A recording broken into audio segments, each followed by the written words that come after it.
ಬೆಂಗಳೂರು ಗ್ರಾಮಾಂತರ ಜಿಲ್ಲೆ ನೆಲಮಂಗಲ ತಾಲೂಕು ಕಣೇಗೌಡನಹಳ್ಳಿಯಲ್ಲಿ ನೂತನವಾಗಿ ನಿರ್ಮಿಸಲಾದ ಗ್ರಾಮ ಪಂಚಾಯಿತಿ ಕಟ್ಟಡವನ್ನು ನೆಲಮಂಗಲ ಶಾಸಕರು ಶ್ರೀನಿವಾಸ್ ಉದ್ಘಾಟಿಸಿ ಗ್ರಾಮ ಪಂಚಾಯಿತಿಗೆ ಶುಭ ಕೋರಿದರು. ಈ ಕಾರ್ಯಕ್ರಮದ ದಿವ್ಯ ಸಾನ್ನಿಧ್ಯವನ್ನು ಬಸವನಹಳ್ಳಿ ಶ್ರೀ ರಮಣಾನಂದ ಸ್ವಾಮೀಜಿ ವಹಿಸಿದರು. ಗ್ರಾಮ ಪಂಚಾಯಿತಿಯ ಕಟ್ಟಡ ನಿರ್ಮಾಣಕ್ಕೆ ಜಾಗವನ್ನು ದಿವಂಗತ ಚೆನ್ನಗಂಗೇಗೌಡ ಅವರ ಸ್ಮರಣಾರ್ಥಕವಾಗಿ ಅವರ ಕುಟುಂಬದಿಂದ ದಾನವಾಗಿ 2021ರಲ್ಲಿ ನೀಡಲಾಗಿತ್ತು. ನಂತರ ಕಾರ್ಯಕ್ರಮಕ್ಕೆ ಆಗಮಿಸಿದ ಗಣ್ಯರಿಗೆ ಗ್ರಾಮ ಪಂಚಾಯಿತಿ ವತಿಯಿಂದ ಸನ್ಮಾನಿಸಲಾಯಿತು. ಸುದ್ದಿಗಾರರೊಂದಿಗೆ ಮಾತನಾಡಿದ ಗ್ರಾಮ ಪಂಚಾಯಿತಿ ಅಧ್ಯಕ್ಷರು, ನೂತನ ಕಟ್ಟಡ ಉದ್ಘಾಟನೆಯಿಂದ ಗ್ರಾಮ ಪಂಚಾಯಿತಿಯ ಆಡಳಿತ ಸುಗಮವಾಗಲಿದ್ದು ಗ್ರಾಮಸ್ಥರಿಗೆ ಉತ್ತಮ ಸೇವೆಗಳನ್ನು ಒದಗಿಸಲು ಸಹಾಯಕವಾಗಲಿದೆ ಎಂದು ತಿಳಿಸಿದರು. ಸಂದರ್ಭದಲ್ಲಿ ಗ್ರಾಮ ಪಂಚಾಯಿತಿಯ ಅಧ್ಯಕ್ಷರು ಉಷಾ ನಾರಾಯಣಸ್ವಾಮಿ, ತಾಲೂಕು ಕಾರ್ಯನಿರ್ವಾಹಕ ಅಧಿಕಾರಿ ಡಾಕ್ಟರ್ ಬಿಂದು ಕೆಎಸ್, ನೆಲಮಂಗಲ ಯೋಜನಾ ಪ್ರಾಧಿಕಾರದ ಅಧ್ಯಕ್ಷರು ಎಂಕೆ ನಾಗರಾಜ್, ಗ್ರಾಮ ಪಂಚಾಯಿತಿ ಅಭಿವೃದ್ಧಿ ಅಧಿಕಾರಿ ಡಿಆರ್ ಮಂಜುನಾಥ್, ಕಾರ್ಯದರ್ಶಿ ಹನುಮಂತರಾಯಪ್ಪ, ಲೆಕ್ಕಾಧಿಕಾರಿ ಶ್ರೀನಿವಾಸ ಮೂರ್ತಿ, ಕಟ್ಟಡ ದಾನಿಗಳ ಕುಟುಂಬ ವರ್ಗದಿಂದ ಶ್ರೀಮತಿ ಕಮಲಮ್ಮ ಮತ್ತು ಶ್ರೀಮತಿ ಪದ್ಮಮ್ಮ ಹಾಗೂ ಗ್ರಾಮ ಪಂಚಾಯಿತಿಯ ಸರ್ವ ಸದಸ್ಯರುಗಳು ಉಪಸ್ಥಿತರಿದ್ದರು.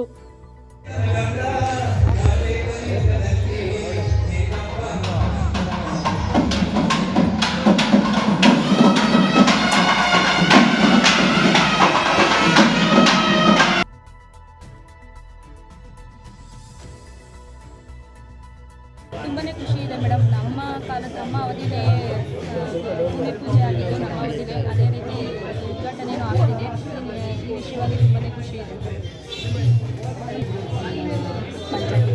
ನೆಕ್ಸ್ಟ್ ತುಂಬ ಜನ ಇನ್ವೈಟ್ ಮಾಡಿದ್ವಿ, ಕಾರಣಾಂತರಗಳಿಂದ ಬರೋಕ್ಕಾಗಿಲ್ಲ ಕೆಲವರು. ನಮ್ಮ ಮಾನ್ಯ ಜನಪ್ರಿಯ ಶಾಸಕರಾದ ಶ್ರೀನಿವಾಸ್ ಸರ್ ಬಂದಿದ್ದರು, ಇನ್ನೂ ಅನೇಕ ಗಣ್ಯರು ಬಂದಿದ್ದರು ಮೇಡಮ್. ನಾವು ಕೂಡ ಇನ್ನು ಸ್ವಲ್ಪ ದಿನದಲ್ಲೇ ಗ್ರಾಮ ಪಂಚಾಯತಿ ಮತ್ತು ಇದು ಬರ್ಬೋದಾಗಿತ್ತು. ಅದನ್ನು ಅನೌನ್ಸ್ಮೆಂಟ್ ಆಗೋಕ್ಕೆ ಮುಂಚೆ ನಾವು ಕೂಡ ತ್ವರಿತವಾಗಿ ಉದ್ಘಾಟನೆ ಮಾಡಬೇಕಾಗಿತ್ತು. ಸುಮ್ಮನೆ ಕಾಟಾಚಾರಕ್ಕೆ ಉದ್ಘಾಟನೆ ಮಾಡಬಾರ್ದು. ಮಾಡಿದ್ಮೇಲೆ ಸುಸರ್ಜಿತವಾಗಿ ನಿರ್ಮಾಣ ಮಾಡಿ ಒಂದು ಕಾರ್ಯ ಮಾಡೋದಕ್ಕೆ ಏನೇನು ಬೇಕೋ ಎಲ್ಲ ಸೌಕರ್ಯಗಳನ್ನ ಮಾಡಿ ಅಲ್ಲಿ ಕೆಲಸ ನಡಿಬೇಕು. ಆ ರೀತಿಯಲ್ಲಿ ಪರಿಪೂರ್ಣವಾಗಿ ಮಾಡಿ ಅದೇ ರೀತಿಯಲ್ಲಿ ಕೆಲಸನೂ ಕೂಡ ಎಲ್ಲೂ ಲೋಪದೋಷ ಬರದಂತೆ ಅಚ್ಚುಕಟ್ಟಾಗಿ ನಿಭಾಯಿಸಿದ್ದೀವಿ. ಎಲ್ಲ ಕೆಲಸನೂ ನೀವು ಕೂಡ ಮಾಧ್ಯಮದವರು ವೀಕ್ಷಿಸಿದ್ದೀರ ಅಂತ ಅಂದ್ಕೊಂಡಿದ್ದೀನಿ. ಎಲ್ಲ ನನ್ನ ಅನಿಸಿಕೆಗೆ ನನ್ನ ಸುಂದರವಾಗಿ ಮೂಡಿ ಬಂದಿದೆ. ನನಗೆ ತೃಪ್ತಿ ಇದೆ ನಾನು ಮಾಡಿರೋಂಥ ಕೆಲಸಗಳು. ನಮ್ಮ ಪಂಚಾಯತಿ ಬಗ್ಗೆ ನನಗೆ ಹೆಮ್ಮೆ ಇದೆ. ನಮ್ಮ ಜನತೆ ಕೂಡ ಇದನ್ನು ಇಷ್ಟಪಡ್ತಾರೆ ಅಂತ ನಾನು ಭಾವಿಸ್ತೀನಿ. ಮೇಡಮ್, ನಮಗೆ ಅವಕಾಶ ಸಿಕ್ಕಿದಾಗ ನಮಗೆ ಇದೊಂದು ಗುರಿ ಇತ್ತು.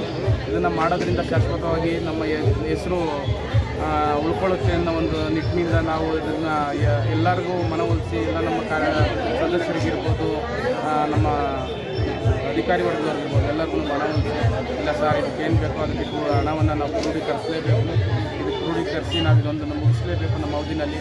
ಇಲ್ಲ ಅಂದರೆ ನಾವು 5 ವರ್ಷ ಆಡಳಿತ ಮಾಡಿ ನಾವೇನೂ ಸಾಧನೆ ಮಾಡದೆ ಹೋದರೆ ಜನರಿಗೆ ನಾವು ಏನು ಒಂದು ಇದು ಮಾಡ್ದಂಗೆ ಆಗಲ್ಲ.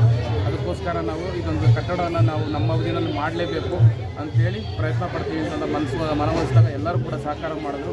ಅದಕ್ಕೆ ಕ್ರೋಢೀಕರಿಸೋಕ್ಕೋಸ್ಕರ ಎಲ್ಲ ನಾವು ನಮ್ಮ ಸುತ್ತಮುತ್ತಲಿನ ಕಾರ್ಖಾನೆಗಳಿರ್ಬೋದು, ಸಾರ್ವಜನಿಕರಿಂದ ಕ್ರೋಢೀಕರಿಸಿ ಅದಂತ ಉದ್ಘಾಟನೆ ಇವತ್ತು ಆಗ್ತಾಯಿದೆ. ತುಂಬ ಖುಷಿ ಆಗ್ತದೆ. ಮೊದಲೇ ಅವರು ನಮ್ಮ ಪದಗ್ರಹಣ ಸಮಯದಲ್ಲಿ ಬಂದಾಗ ನಾವು ಅವ್ರನ್ನ ಮನವಿ ಮಾಡ್ಕೊಂಡ್ವಿ, ಸರ್ ನಮ್ಮದು ಇದೊಂದು ಗುರಿ ಇದೆ, ನಾವು ಪಂಚಾಯತಿ ನಿರ್ಮಾಣ ಮಾಡಬೇಕು ಅಂತ. ಆಯಿತು, ನೀವು ಮುಂದೆ ಹೋಗಿ ನಿಮ್ಗೆ ಏನು ಬೇಕು ನಾವು ಅಗತ್ಯ ಸಹಾಯವನ್ನು ನಾವು ಮಾಡ್ತೀವಿ ಅಂತ ಹೇಳಿ ಅವತ್ತು ಈ ಒಂದು ಜಾಗಕ್ಕೆ ಪೋಡಿ ಆಗಿರಲಿಲ್ಲ ಮತ್ತು ಯಾವುದೇ ಒಂದು ಅಸಭ್ಯತೆ ಆಗಿರಲಿಲ್ಲ, ಎಲ್ಲ ಒಂದು ಮಾಡೋದಕ್ಕೆ ಅದಕ್ಕೆ ಅಗತ್ಯವಾದಂಥ ನಕ್ಷೆಯನ್ನು ಬೇಗ ತ್ವರಿತವಾಗಿ ಪ್ಲ್ಯಾನ್ ಮಾಡೋದಕ್ಕಾಗಿ ಎಲ್ಲ ಹಂತದಲ್ಲೂ ಕೂಡ ಹಾಗಾಗಿ ಕಟ್ಟಡದ ಶಂಕುಸ್ಥಾಪನೆಯಿಂದ ಹಿಡಿದು ಉದ್ಘಾಟನೆ ಆಗೋವರೆಗೂ ಮಾನ್ಯ ಜನಪ್ರಿಯ ಶಾಸಕರಾದ ನೆಲಮಂಗಲ ನಮ್ಮ ಶ್ರೀನಿವಾಸ್ ಸರ್ ಅವರಿಗೆ ನಾವು ಧನ್ಯವಾದ ಹೇಳಿಸಬೇಕು. ನಮ್ಮ ಗ್ರಾಮ ಪಂಚಾಯತಿ ಅಧ್ಯಕ್ಷರು, ಉಪಾಧ್ಯಕ್ಷರು ಮತ್ತು ಒಟ್ಟಾರೆ ನಮ್ಮ ಗ್ರಾಮ ಪಂಚಾಯತಿ ವತಿಯಿಂದ. ಕಾರಣ ಏನಂತಂದರೆ ಪ್ರತಿಯೊಂದು ವಿಚಾರಕ್ಕೂ ಬಿಲ್ಡಿಂಗ್ ನಾವು ಭೂಮಿ ಪೂಜೆ ಮಾಡಿದಾಗಿಂದ ಉದ್ಘಾಟನೆ ಮಾಡೋವರೆಗೂ ಒಂದು ತಂಡದ ರೀತಿಯಲ್ಲಿ ಗ್ರಾಮ ಪಂಚಾಯತಿನ ಒಂದು ತಂಡದ ರೀತಿಯಲ್ಲಿ ಮಾಡಿಕೊಂಡು ಆ ತಂಡ ಏಕೆಂತಂದರೆ ಯಾವುದೇ ಒಂದು ಕೆಲಸ ಮಾಡಬೇಕು ಅಂತಂದರೆ ಎಲ್ಲರ ಸಹಕಾರ ಸಹಭಾಗಿತ್ವ ಮುಖ್ಯ. ಅದೇ ರೀತಿ ಗ್ರಾಮ ಪಂಚಾಯತಿ ಅಧ್ಯಕ್ಷರು, ಸದಸ್ಯರು ಮತ್ತು ಎಲ್ಲ ಅಧಿಕಾರಿಗಳು ಒಂದು ಏನು ಅನುಮೋದನೆ ಕೊಡೋದ್ರಿಂದ ಇರ್ಬೋದು, ಅನುದಾನ ಬಿಡುಗಡೆ ಮಾಡೋದ್ರಿಂದ ಇರ್ಬೋದು, ಆಮೇಲೆ ಮುಖ್ಯವಾಗಿ ಗುತ್ತಿಗೆದಾರರಾದ ನಮ್ಮ ಮಿಲ್ಟ್ರಿ ಮೂಟನ್ನು ಮತ್ತು ಗ್ರೂಪ್ ದೀಪ್ ಈ ಕೆಲಸನ ಅತಿ ಕಡಿಮೆ ಅವಧಿಯಲ್ಲಿ, ಬಹುಶಃ ನಿಮಗೆ ಬೇರೆ ಈ ಒಂದು ಸರ್ಕಾರಿ ಕಟ್ಟಡ ಕಟ್ಟಬೇಕು ಅಂತಂದರೆ ಒಂದು ಸತಿ ಭೂಮಿ ಪೂಜೆ ಮಾಡಿದ್ರು ಅಥವಾ ಬುದ್ಧಿ ಪೂಜೆ ಮಾಡಿದ್ರು ಅಂತಂದರೆ ವರ್ಷಾನುಗಟ್ಟಲೆ ನಡೀತೈತೆ. ಇನ್ಯಾರೋ ಬಂದು ಉದ್ಘಾಟನೆ ಮಾಡ್ತಾರೆ, ಯಾರೋ ಅಧ್ಯಕ್ಷರು ಶಂಕುಸ್ಥಾಪನೆ ಮಾಡ್ತಾರೆ, ಮತ್ತು ಯಾರೋ ಅಧ್ಯಕ್ಷರು ಇದು ಮಾಡ್ತಾರೆ. ಆದರೆ ನಮ್ಮ ಗ್ರಾಮ ಪಂಚಾಯಿತಿಯಲ್ಲಿ ಭೂಮಿ ಪೂಜೆ ಮಾಡಿದಂಥ ಉಷಾ ನಾರಾಯಣಸ್ವಾಮಿಯವರೇ ಮತ್ತೆ ಉದ್ಘಾಟನೆಯನ್ನು ಮಾಡಿರ್ಬೋದು, ಅವ್ರಿಗೆ ಪೂರ್ವಜನ್ಮದ ಪುಣ್ಯದ ಫಲ ಇರ್ಬೋದು. ಅದೇ ರೀತಿ ನಾವಿವತ್ತೇನು ಒಂದು ಸಣ್ಣ ಬಿಲ್ಡಿಂಗ್ ಕಣೇಗೌಡನಹಳ್ಳಿ ಹಿಂದೆ 4 ವರ್ಷದ ಹಿಂದೆ ಹೊಸದಾಗಿ ರಚನೆ ಆದಂಥ ಸಂದರ್ಭದಲ್ಲಿ ಒಂದು ಶಾಲಾ ಆವರಣದಲ್ಲಿ ಅಥವಾ ಒಂದು ಶಾಲಾ ಕೊಠಡಿಯಲ್ಲಿ ನಾವು ಗ್ರಾಮ ಪಂಚಾಯತಿ ಕಾರ್ಯನ ಪ್ರಾರಂಭ ಮಾಡಿದೋ. ಅಲ್ಲಿ ಸಾರ್ವಜನಿಕರಿಗೆ ಸುಲಲಿತವಾಗಿ ಕಾರ್ಯನಿರ್ವಹಿಸೋದಕ್ಕೆ ಹಲವಾರು ತೊಡಕುಗಳಿದೆ. ಇಂಟರ್ನೆಟ್ ಸಮಸ್ಯೆ ಇರ್ಬೋದು, ಆಸನ ವ್ಯವಸ್ಥೆ ಇರ್ಬೋದು, ಒಂದು ಸಭೆ ಮಾಡೋವಂಥದ್ದಿರ್ಬೋದು, ಎಲ್ಲ ಸಮಸ್ಯೆಗಳಿಗೆ ಒಂದು ಶಾಶ್ವತವಾದ ಪರಿಹಾರ ಕಂಡುಹಿಡ್ಕೊಳ್ಬೇಕು ಅಂತ ಒಂದು ಇದು ಮಾಡಿದಂಥ ಸಂದರ್ಭದಲ್ಲಿ ಇದೇ ಗ್ರಾಮದ ಸಿ ಅಶ್ವಥ್ ಅವ್ರ ಕುಟುಂಬದವರು ನಮ್ಮ ಗ್ರಾಮ ಪಂಚಾಯತಿ ಕಟ್ಟಬೇಕು ಅಂತೇಳಿ ಅವರ ಕುಟುಂಬದ ಅವ್ರ ತಂದೆಯವರ ಸ್ಮರಣಾರ್ಥವಾಗಿ ಏನು ಜಾಗ ನೀಡ್ತಾರೆ, ಆ ಜಾಗದಲ್ಲಿ ಪಂಚಾಯತಿಯವರು ಎಲ್ಲರೂ ಒಮ್ಮತ ತಗೊಂಡು ಆ ಒಮ್ಮತದಲ್ಲಿ ನಾವು ಗ್ರಾಮ ಪಂಚಾಯತಿಯ ಏನು ಮೂಲಭೂತ ಸೌಕರ್ಯಗಳನ್ನು ಜೊತೆಗೆ ಕಟ್ಟಡಕ್ಕೂ ಅನುದಾನನ ಸಮನ್ವಯ ಮಾಡಿಕೊಂಡು ಇವತ್ತು ಕಟ್ಟಡನ ಉದ್ಘಾಟನೆ ಮಾಡಿ ಲೋಕಾರ್ಪಣೆ ಮಾಡಿದ್ದೀವಿ. ವರದಿ ಹನುಮಂತರಾಜ್, ನೆಲಮಂಗಲ.